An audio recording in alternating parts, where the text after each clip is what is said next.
எல்லாருக்கும் நமஸ்காரம். தசகம் 45 பார்த்துட்டு இருக்கோம். இப்போ 7ல இருந்து 12 வரைக்கும் இருக்கக்கூடிய ஸ்லோகங்களை பார்க்க போறோம். 6வது ஸ்லோகத்துல என்ன பார்த்தோம்? இந்த மாதிரி கண்ணுக்குட்டி கிளி இது பின்னாடி எல்லாம் எல்லாருமே ஓடுறா அப்படின்னு பார்த்தோம் இல்லையா? 7வது ஸ்லோகத்துல அந்த பலராமனோட நீ போகக்கூடிய இடங்கள் எல்லா இடத்துக்கும் தேடிண்டு யார் வந்துடுறா அப்படின்னாக்க கோபியர்கள் வந்துடுறாளாம். எப்படி வரா? அவளோட வீட்டு வேலையெல்லாம் மறந்து போயிடுறா. அதாவது அதை பொருட்படுத்தல, வீட்டு வேலையெல்லாம் பொருட்படுத்தல, குழந்தைகள் வேலையாட்கள் எல்லாத்தையும் மறந்துட்டு என்ன பண்றானா கோபியர்கள் அவளோட கண்கள் அவ வசமே இல்லையா, உன்னையே பார்த்துட்டு இருக்கான். அப்படி உன்னையே பார்த்துட்டு இருந்து பரவசம் அடைஞ்சு போய் அப்படி நின்றுட்டு இருக்காளாம் உன்னை பார்க்க ஆரம்பிச்சோன்னே. ஸோ நீங்க எங்கெல்லாம் போறேளோ அங்கெல்லாம் கோபியர்களும் உங்களோட கோபிகைகளும் உங்களோடைய வந்துடுறா அப்படிங்கிறது 7வது ஸ்லோகம். 8வது ஸ்லோகத்துல நீ கோபியர்கள் கொடுக்கக்கூடிய அந்த வெண்ணெய் அதை ரொம்பவும் விரும்பி உனக்கு அவ கையால வெண்ணெய் கொடுத்தாதான் நீ சாப்பிடுவியான். அந்த மாதிரி அதுக்கு அந்த வெண்ணெய் கிடைக்கணுன்றதுக்காக நீ என்னெல்லாம் பண்றன்னா அவளுக்கு முன்னாடி போய் பாட்டு பாடுற, சில இடத்துல அவளுக்கு முன்னாடி டான்ஸ் ஆடுற, அப்படியெல்லாம் ஆடி பாடி அவள்கிட்ட அந்த வெண்ணெயை வாங்கிக்கிறியா நீ. அப்புறமா அந்த வெண்ணெயை வாங்கி ரொம்ப சந்தோஷமா சாப்பிடுற அப்படின்றான். இன்னும் சில இடத்துல போய் நீ என்ன பண்றன்னா பால் காய்ச்சின பால் இருக்குல்ல அதையும் கேட்டு வாங்கி சாப்பிடுற அப்படிங்கிறது 8வது ஸ்லோகம். 9வது ஸ்லோகத்துல என்ன சொல்றா அப்படின்னா, நீ யோசிக்கிறியா எதுக்கு நான் இவாகிட்டெல்லாம் கேட்டு வாங்கணும், நான் ஏற்கனவே மகாபலி கிட்ட நான் யாசகமா வாங்கிட்டேன், அதனால திருப்பியும் இப்ப நான் இவாள்கிட்ட கேட்டு வாங்க மாட்டேன் அப்படின்னு சொல்லிட்டு திருடிடுற அப்படின்னு சொல்றார். அதுக்கப்புறம் தானே இப்போ எல்லார் வீட்லயும் தயிர் வெண்ணெய் எல்லாத்தையும் திருடுறார் பெருமாள். அதனால என்ன பண்றேன்னா நீ யாசகம் கேட்கறத விட்டுட்டு தயிர் நெய் எல்லாத்தையும் திருடி சாப்பிட ஆரம்பிச்சிட்ட அப்படின்னு சொல்றாராம். ஸோ அதனால அது 9வது ஸ்லோகம். 10வது ஸ்லோகத்துல தயிர் வெண்ணெய் இது எல்லாத்தையும் நீ திருடி சாப்பிட்டா கூட கோகுலத்துல இருந்த பெண்களுக்கெல்லாம் உன் மேல என்ன வரல, ஒரு கோவமோ இல்ல வருத்தமோ வரவே இல்லையாம். ஏன் அப்படின்னா நீ திருடினது பாலோ தயிரோ வெண்ணெயோ மட்டும் கிடையாது, அவளோட உள்ளத்தையும் சேர்ந்து திருடிட்ட. அப்படி திருடினதுனால என்ன பண்ணிட்ட, அவளை மகிழ்ச்சி கடல்ல ஆழ்த்திட்ட. அதனால அவளுக்கு உன் மேல கோவமே வரல அப்படின்னு சொல்றா. ஸோ அந்த மாதிரி லீலைகள் எல்லாம் பண்ண நீதான் என்னோட நோயிலிருந்து என்னை காப்பாத்தணும் அப்படின்னு 10வது ஸ்லோகத்துல சொல்றார். அடுத்தது 11வது ஸ்லோகம் சாந்திரானந்த ராகம். முதல் 10 ஸ்லோகம் நம்ம பார்த்தது என்ன ராகம் அப்படின்னாக்க அஷ்டபதி ராகம். இப்போ 11வது ஸ்லோகம் சாந்திரானந்த ராகம், 12 மோக்ஷாப்தி ராகம். இப்ப 11வது ஸ்லோகத்துல என்ன சொல்றாருன்னா, ஒரு நாள் நீ என்ன பண்ற, மரக்கிளைக்கு நடுவுல சந்திரனை பார்த்து அதை பழம் அப்படின்னு நினைச்சுட்டியான். சந்திரனை எட்டி பிடிச்சதை இந்த ஸ்லோகத்துல சொல்றார். அதை பழம்னு நினைச்சு நீ உன்னோட அம்மா அப்பாட்ட கேட்கிற, எனக்கு அந்த பழத்தை வேணும் அப்படின்னு திருப்பி திருப்பி அடம் பிடிக்கிறியான். அப்ப என்ன பண்றாருன்னா, சரி நீ வேணா கையை நீட்டிப்பாரு, அது வந்தா எடுத்துக்கோ அப்படின்னு உன்னை பார்த்து சொல்றாளாம். அப்ப நீ என்ன பண்ற, என்ன ஆச்சரியம், நீ கையை நீட்டுற, அந்த சந்திர பிம்பமே உன்னோட கைக்கே வந்துடுத்தான். அதை பத்தி நான் எப்படி விவரிப்பேன் அப்படின்னு சொல்றார். அதாவது ஜோதி மண்டலத்தையே திருமேனியாக வச்சிருக்கக்கூடிய உன்கிட்ட அந்த மண்டலம் இப்ப இறங்கி வந்துடுத்தோ அப்படின்னு சொல்றார். அப்போ பெருமாள் எப்படி இருக்காரு இப்ப அந்த இடத்துல, விராட் ரூபம் விஸ்வரூபம் காமிக்கிறாரா. யாருக்கு? நந்தகோபருக்கு விஸ்வரூபம் காமிக்கிறார் அப்படிங்கிறது 11வது ஸ்லோகம். 12வது ஸ்லோகத்துல இப்போ இப்படி விஸ்வரூபம் காமிக்கிறாரா, இது யாரு அப்படின்னு ரொம்ப ஆச்சரியத்திலே இருக்காரு இல்லையா நந்தகோபர். அவருக்கு போறோம் அப்படின்னு சொல்ற மாதிரி ஒரு ஃப்ராக்ஷன் ஆஃப் செகண்ட் மட்டுமே அவருக்கு அந்த விஸ்வரூபத்தை காமிச்சிட்டு திருப்பி அதை அவரே மறக்க அடிச்சுடுறார். பெருமாளோட லீலையே லீலை இல்லையா, அந்த நந்தகோபருக்கு காமிச்சோடனே எங்க அதுலயே அவர் நிலைச்சு நின்றுட்டாருன்னா இவருக்கு மேல அவர் வேற மாதிரியான பெருமாள் அப்படிங்கிற எண்ணத்தோட இருப்பார். அப்படிங்கிறதுனால ஒரே நிமிஷத்துல காட்டின விஸ்வரூபத்தை மறக்கவும் பண்ணிட்டாராம். ஸோ அந்த மாதிரி நிறைய மாயை அதை பிரயோகிச்ச நீதான், நீதான், அதாவது இது மாதிரி எல்லாம் பண்ணக்கூடிய நீதான் என்ன கூட என்னோட பிணியிலிருந்து காக்கணும் அப்படின்னு பட்டத்ரி வேண்டிண்டு இந்த தசகத்தை பூர்த்தி பண்றார். இப்ப 6ல இருந்து 12 வரைக்கும் இருக்கக்கூடிய ஸ்லோகங்களை கத்துக்கலாம்.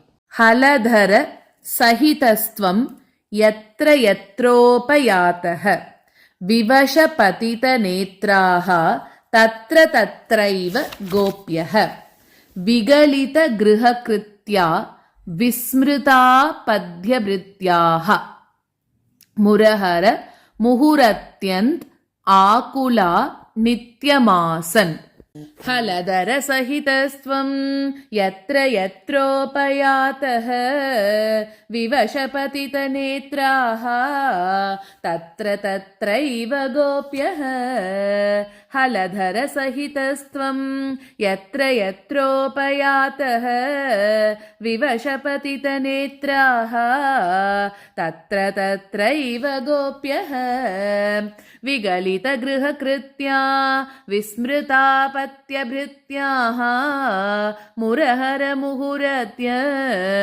आकुला नित्यमासन् विगलितगृहकृत्या विस्मृतापत्यभृत्याः मुरहरमुहुरत्यन् आकुला नित्यमासन् हलधरसहितस्त्वं यत्र यत्रोपयातः विवशपतितनेत्राः तत्र तत्रैव गोप्यः विगलितगृहकृत्या विस्मृतापत्यभृत्याः मुरहरमुहुरत्यन् आकुला नित्यमासन् हलधरसहितस्त्वं यत्र यत्रोपयातः विवशपतितनेत्राः तत्र तत्रैव गोप्यः विगलितगृहकृत्या विस्मृतापत्यभृत्याः मुरहरमुहुरत्यन्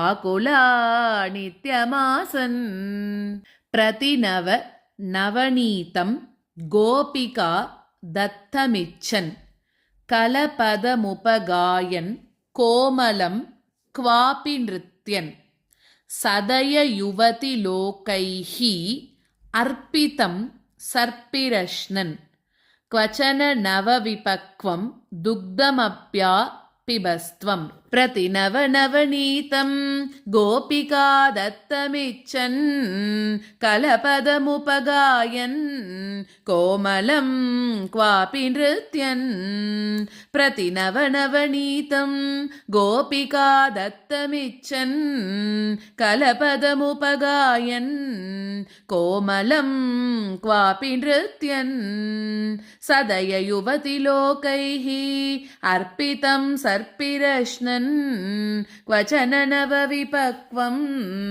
दुग्धमप्यापिबस्त्वम् सदययुवतिलोकैः अर्पितं सर्पिरश्नन् क्वचन नवविपक्वं दुग्धमप्यापिबस्त्वम् प्रतिनवनवनीतं गोपिका दत्तमिच्छन् कलपदमुपगायन् कोमलं क्वापि नृत्यन् सदययुवतिलोकैः अर्पितं सर्पिरश्नन् क्वचन नवविपक्वं दुग्धमप्यापिबस्त्वम् प्रतिनवनवनीतं गोपिका दत्तमिच्छन् कलपदमुपगायन् कोमलं क्वापि नृत्यन् सदययुवतिलोकैः अर्पितं सर्पिरश्नन् क्वचन नवविपक्वं दुग्धमप्यापिबस्त्वम् मम खलु बलिगेः याचनं जातमास्ताम् इह पुनरबलानाम् अग्रतो नैव कुर्वे इति विहितमतिः किं देवसन्त्यज्य याज्ञां ददि घृतमहरस्त्वं चारुणा चोरणेन मम खलु बलिगेः याचनं जातमास्ताम् इह पुनरबलानाम् अग्रतो नैव कुर्वे मम खलु बलिगेः याचनं जातमास्ताम् इह पुनरबलानाम् अग्रतो नैव कुर्वे इति विहितमतिः किं देवसन्त्यज्य याज्ञां दधिघृतमहरस्त्वं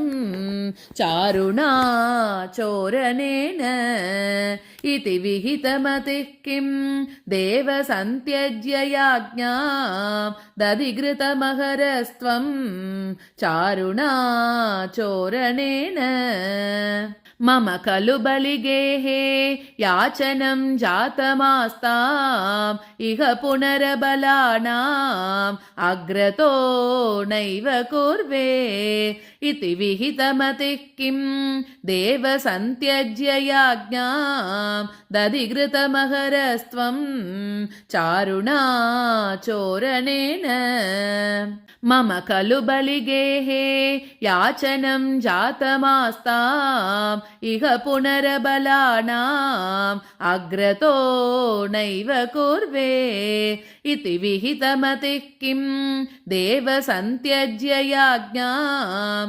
दधिघृतमहरस्त्वं चारुणा चोरणेन तव दधि घृतमोषे घोषयोषाजनानाम् अभजत हृदि रोषो नावकाशं न शोकः हृदयमपि मुषित्वा हर्षसिन्धौ न्यदास्त्वं स मम शमय रोगान् वातगेहाधिनाथ तव दधिघृतमोषे घोषयोषाजनानाम् अभजत हृदि रोषो नावकाशं न शोकः तव दधिघृतमोषे घोषयोषाजनानाम्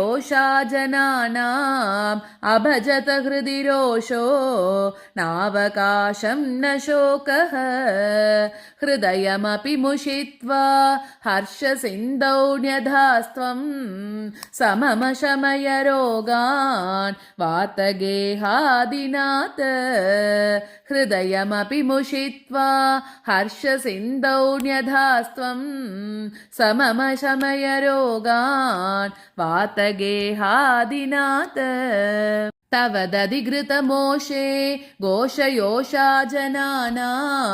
अभजत हृदि रोषो नावकाशं न शोकः हृदयमपि मुषित्वा हर्षसिन्धौ न्यधास्त्वं समम शमय रोगान् वातगेहाधिनाथ तव दधिघृतमोषे घोषयोषाजनानाम्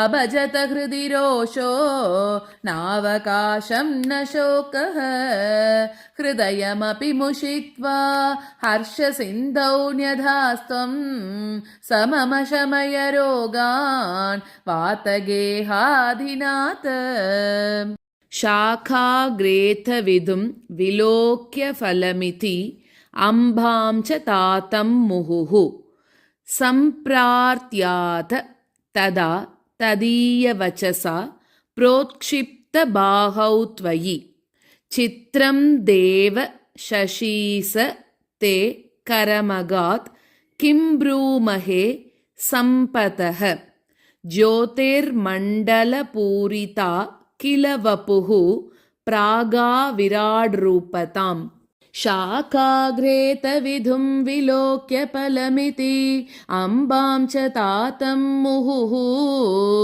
सम्प्रार्थ्याथ तदा तदीयवचसा प्रोत्क्षिप्तबाहौ त्वयि शाखाग्रेतविधुं विलोक्य फलमिति अम्बां च तातं मुहुः सम्प्रार्थ्याथ तदा तदीयवचसा प्रोत्क्षिप्तबाहौ त्वयि चित्रं देव शशीसते करमगात् किं ब्रूमहे सम्पतः ज्योतिर्मण्डलपूरिता किल वपुः प्रागाविराड्रूपताम् चित्रं देव शशीसते करमगात् किं ब्रूमहे सम्पतः ज्योतिर्मण्डलपूरिता किल वपुः प्रागाविराड्रूपताम् शाखाग्रेतविधुं विलोक्य फलमिति अम्बां च तातं मुहुः सम्प्रार्थ्याथ तदा तदीयवचसा प्रोत्क्षिप्तबाहौ त्वयि चित्रं देव शशीसते करमगात् किं ब्रूमहे सम्पतः ज्योतिर्मण्डलपूरिता किल वपुः प्रागाविराड्रूपताम् शाखाग्रेत विधुं विलोक्य फलमिति अम्बां च तातं मुहुः सम्प्रार्त्यात तदा तदीयवचसा प्रोत्क्षिप्तबाहौ त्वयि चित्रं देव शशि सते करमगात् किं ब्रूमहे सम्पतः ज्योतिर्मण्डलपूरिता किल वपुः प्रागाविराड्रूपताम् किं किं बतेदमिति सम्भ्रमभाजमेनं ब्रह्मार्णवे क्षणममुं परिमज्यतातं मायां पुनस्तनयमोहमयीं वितन्वन् आनन्दचिन्मयजगन्मयपाहि रोगात् किं किं बतेदमिति सम्भ्रमभाजमेनं ब्रह्मार्णवे क्षणममुं परिमज्यतातं किं किं बतेदमिति सम्भ्रमभाजमेनं ब्रह्मार्णवे क्षणममुं परिमज्यतातं मायां पुनस्तनयमोहमयीं वितन्वन् आनन्दचिन्मयजगन्मय पाहि रोगात् मायां पुनस्तनयमोहमयीं वितन्वन् आनन्दचिन्मय जगन्मय पाहि रोगात् किं किं बतेदमिति सम्भ्रमभाजमेनं ब्रह्मार्णवे क्षणममुं परिमज्यतातं मायां पुनस्तनयमोहमयीं वितन्वन् आनन्दचिन्मय जगन्मय पाहि रोगात् किं किं बतेदमिति सम्भ्रमभाजमेनं ब्रह्मार्णवे क्षणममुं परिमज्यतातं मायां पुनस्तनयमोहमयीं वितन्वन् आनन्दचिन्मय जगन्मय पाहि रोगात्